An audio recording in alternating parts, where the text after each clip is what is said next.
道你有没有好奇过，为什么这些夸张离谱的动作，有的人做起来他就像这样非常非常轻松自在？那这些人在现实里面，他们和视频的样子是一样的吗？那正好这个问题我也许能帮助你解答。像这样的动捕演员老师，我认识几位，其中最有名的人之一，那必须就是西西宇老师。西西宇成为职业动捕演员已经超过了5年的时间，参与过众多知名游戏的角色动捕。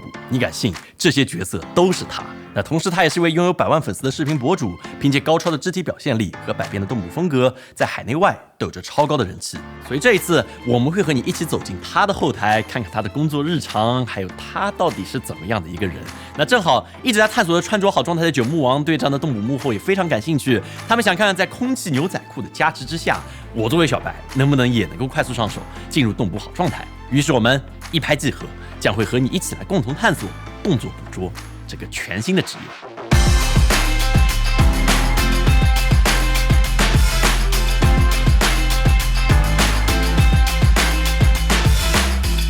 所以你平时，我想问你在公司就是穿这一套，就是这样上班的吗？是的，就是每天的消耗蛮大的。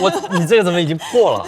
对，我们会经常换动捕服，这个已经是要换掉的了。等一下，那也就是早上你来公司第一件事情先换衣服，换成这个，是，然后你就一天都穿这个。那这是我们的武器墙。有你能展示一下，比如说你做个基础的角色准备动作的那种 idol 姿势，你能有几种吗？就比如不同的 idol 就非常多，就是如果是那种第3人称视角的那种射击游戏的话，他们很多就这样啊，或者是这样的，这样的。但他怎么会有那种微动？那种微动也是要你摆出来的吗？啊，对，我们是要增加那个呼吸感，它其实就是把正常的那个胸腔的起伏和肩膀的带动做大一点点。你要想试一下吗？不是太气了，我感觉像刚杀了2个对手之后。其实你可以看到西西宇老师拿到道具之后，就能够迅速进入这个所谓的动捕状态。这怎么说呢？就像是每一块肌肉都是可以自由让它调动的感觉。即便是最基础的 idol 姿势，就是你经常在游戏里看到的这种角色做完动作之后的待机状态，它也能够演绎出各种风格。在国内，动捕演员大致分为2类，一类是自由职业，就是会在全国各地到处跑，因为自己没有棚，去各个地方进行工作，这个叫做跑棚。那另一类则像西西宇这样有所属公司的全职动捕演员，而他所在的就是成都数1数2的动捕公司大眼怪科技，他们有自己的棚、自己的动捕演员和动画师，是一个非常一体化和高效的公司。那因此，我也拉上了同样在成都生活的我的好朋友雀巢，在这里跟着西西老师一起体验了一下一条好的动捕素材究竟是怎么产生的。你给我们同样的指令，同样的角色设定，然后我们演同样的情绪，能看出我们2个人谁更优秀一点吗？可以呀，比如说2个人都叉着腰，这样，然后你们都是很拽的一个黑社会的小混混。我感觉你是本色出演。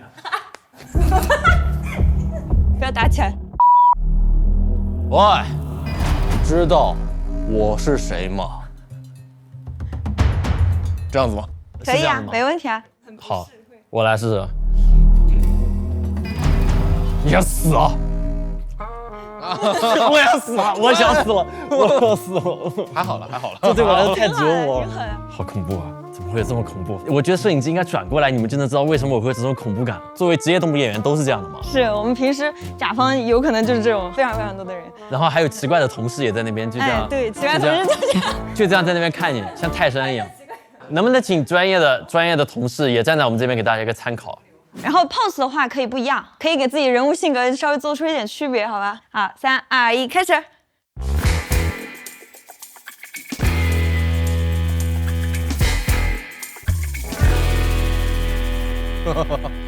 我和雀巢感知最明显的一点就是，如果没有观众，我们也许能够演得更好一点。但是动捕就是一个在别人眼皮子底下进行的工作，你的对面很有可能有8个同事、10个甲方坐在屏幕前面看着你的一举一动。那在这个情况之下，你觉得如果是你能演好吗？那除了不能怯场，动捕对于肢体表达能力的要求也很高，而国内目前其实并没有真正意义上的动捕表演专业，所以大部分动捕演员他都有舞蹈表演或者武术的背景。但是即便有这些技术加持，演员进入动捕行业仍然需要几个月的适应期。那比如西西老师他们会把游戏中常见的表情动作设定为对应的训练题目，在各种限制之下来完成对应的表演。那比如说动作要控制在原地，首尾的 pose 要一致，并且5到8秒必须完成表演，并且自然的回到所谓的idol姿势。这意味着每次的动作起始点都是相同的，能够避免动作转换时出现突兀的跳跃感，也可以为动画师节省大量的时间。但是掌握情绪只是动捕表演的第一步，在西西老师他们日常工作之中还有非常非常关键的一环，那就是道具表演。所以道具平时你们用的多吗？啊，我们很重要的一环也是就是道具，我们可以有什么枪啊、刀啊、剑棍，然后还有一些比较大型的，比如说那种威亚架子，就是大家在我的视频里面讲的那个鱼叉，然后在空中有一些悬浮动作就会靠那个完成。那你发现没？它不晃，而且它会伴随着这身体的摇晃，它的身体会有对应的这个处理应对方式。所以这就是我可以飞起来的状态了吗？对，接下来我们后面的人一翘，你就可以起来了。3、2、1，旋转。对，然后落地，落，符合被甲方直接踢出门的水平。看我的吧，让你见识一下我的厉害吧，准备走。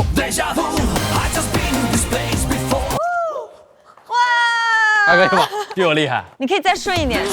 哇，好棒！后面的人真的很惨啊！啊，是吗？你快点饶了他们吧。那除了这个，还有什么更难的东西吗？有那种模拟4足动物的那种拐，我们金刚出现了。哎呀，开枪开始打他！啊，好痛！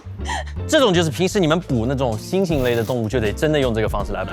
对，因为有些模型它的上半身的手什么的会很长，它匹配上去差异化会非常大。能给大家展示一下镜头的压迫感吗？假如你作为一只攻击性很强的猩猩。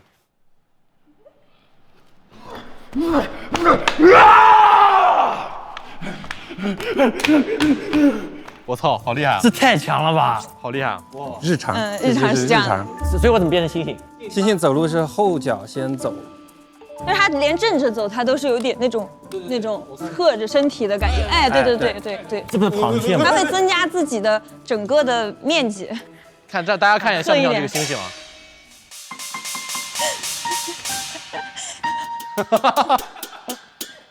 还可以吧？愤怒要给对方形成震慑。加油！吼出来。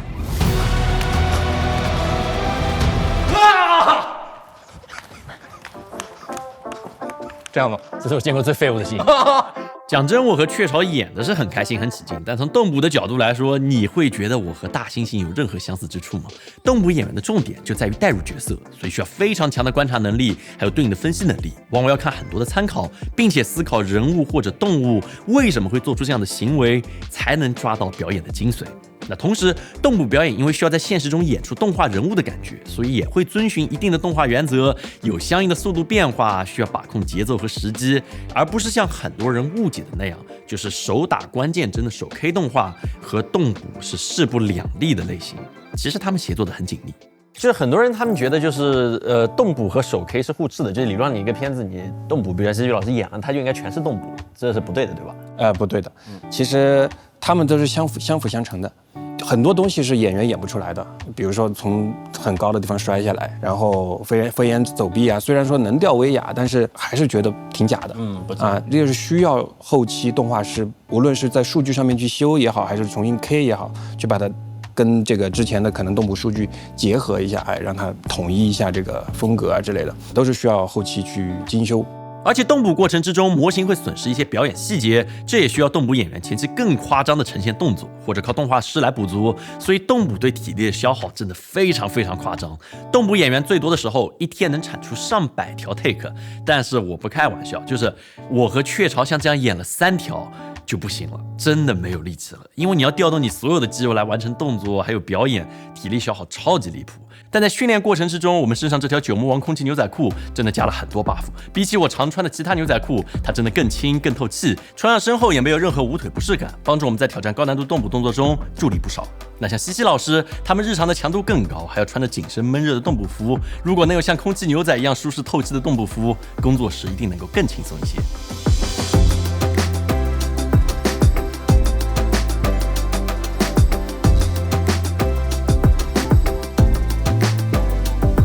讲真，这对我来说不是第一次穿动捕服了，但雀巢是第一次穿，什么感觉？第一感觉是热吧，因为感觉确实穿上去之后其实并没有那么舒服，而且包括我们跟 Tim 刚刚外面做那些动作，感觉穿这个衣服完成的这个难度系数会变得更高，因为它其实还是挺紧的。就我们现在基础的东西都已经学了，道具也已经会了，那么动捕要正式开始了。动捕之前要做什么？我们会先有个扫场的步骤，然后会让这些机器热起来，然后校准一些场地的一些方向啊，然后就是我们演员会进场做一套校准操。怎么做这个校准操？就是它可以先是一个 A pose， 然后那边就会有一个指令，头部的左右转、旋转，然后肩、手肘、手腕，然后我们现在是贴了5个手指头就可以了，要动一动这个5个手指头需要去这样，然后就是跨去左右逆时针、顺时针都可以做一下。这样一个10乘20米的动捕棚，又有将近50台叫做 Vicon 的高精度摄影机，你不认识他们没有关系，但是你可以了解到，这样一个动捕棚的造价大概在500万元左右。这里的每一台摄影机都能够捕捉1600万像素，最高550帧的画面，确保可以精准的识别我们身上这些标记点小球。而当扫完场，一些数据校准完毕之后，你就可以把这些小点和人物骨骼绑定，套上模型，然后就可以动起来了。那这也就意味着绑什么模型都行，我自己的也行。哎，好恐怖啊！现在谁还分得清谁是哪个是我 team 啊？如果你们模仿我的动作，我就完全分不出来我是谁了。各位，你们猜一猜哦。现在我们开始换位置了，等会你能对着屏幕上我的声音能够猜出来谁是我吗？好，我是 Tim。那么现在你所看到的就是我们通过动作捕捉所实现的画面。理论上你应该很难区分出来谁到底是谁，你可以大致猜一下哪个是真正的我。那么我们下期再见。所以现在就是我们正式开始的时候了，我们已经掌握了技巧，动捕服也校准好了，一切都 OK 了，是时候开始演戏了。我们演一个比较有意思的小剧情，一个是女性，一个是男性。就是剧情大概是这2个人呢，他们可能在品酒，然后女性坐在桌子上，然后可能这只手拿着酒杯，然后男性坐在板凳上，他可能跟他敬一个酒，就敬一下那什么高脚杯什么，喝一口，然后马上转过来，然后把他脖子上的领带扯上来，然后跟他耳边轻轻说一句话，然后把他推开，然后再绕回去，回到爱豆。好，这个和游戏角色里面那种场景很像，确实吧？那你选择哪一个？感觉你的粉丝更想看你要的样子吧？是吧？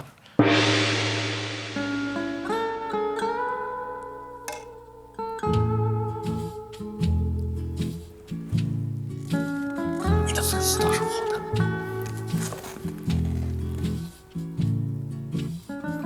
这人我学到精髓了吗？还是有啦，还是有区别啦，还是有区别。这个有点恐怖了。你怎么这么红啊，雀巢？啊，你不会兴奋了吧？我感觉有一点燥热了。你们一般都不像大家想的，就是一条就能过的那种因为会有很多细节要改，比如说我们上脚的时机，我们是边下脚边放杯子，还是放完杯子之后再怎么样，就会有很多小细节去调整。我们的动捕训练如火如荼，而我们也意识到那些我们看起来差别极其细微的动作，动捕演员却会一遍遍重来，不厌其烦的校正，关注每一处的关节姿态、每帧的质感和细节。那正如每一根纤维也会影响一条牛仔裤的上身体感，而九牧王空气牛仔裤在你看不见的面料细节处，也蕴藏着细心打磨的空气循环科技。我们通过显微镜看到了放大1000倍之下牛仔裤面料独特的纤维结构，它的内部并不是实心的，而是一种中空结构。通过这些独特的纤维容空结构，湿气可以从这些空隙中快速循环流动，穿着更透气。所以动捕行业的就业环境怎么样？就是中国到底大概有多少动捕演员？有这个大概的数量吗？因为动捕演员的类型非常非常多，像西西老师他是擅长情绪表演，还有擅长一些局内的机制性的表演，然后也有演员擅长文戏、擅长武打。如果只是算参与过动作捕捉项目的动捕演员的话，3000人、4000人估计是有的。才这么点？对，全国只有3000到4000人。对我们来说感觉已经很多了。如果有人想做动捕演员，你会劝他入行还是劝他不要？他最好是能够非常的中二，非常的喜欢就成为某一个游戏角色或者动漫角色，有这样的想象，并且他还要有一个最基本的就是肢体协调能力。那从我的视角来看，动捕演员真的是一个超级累的工作，但看他们的状态吧，又好像不是我们想象的样子。在和西西老师他们交流中，你能感受到一点，就是不管什么职业最重要的一点，感觉下来似乎就是热爱。如果你真的想把这个行业做到出众或者卓越的水平的话，努力是你完成它的基石，但是热爱是你往上走的动力。所以如果你对动捕演员这个行业感兴趣的话，希望这个视频能给你一个参考。也非常感谢九牧王对于本期节目的大力支持。创新采用空气循环科技的空气牛仔裤，既保留了传统牛仔面料的挺阔，又兼顾了轻盈透气。不论是专注敏捷的动捕演员，健康设备四处跑的影视工作者，在工作和生活中，九牧王空气牛仔裤都能提供更舒适高效的穿着体验，助力每一位伙伴破风前行。所以这就是我们这期节目的全部内容。如果你喜欢的话，也请给我们点赞、投币、3连转发，这我们非常大的帮助。那么我们下次再见。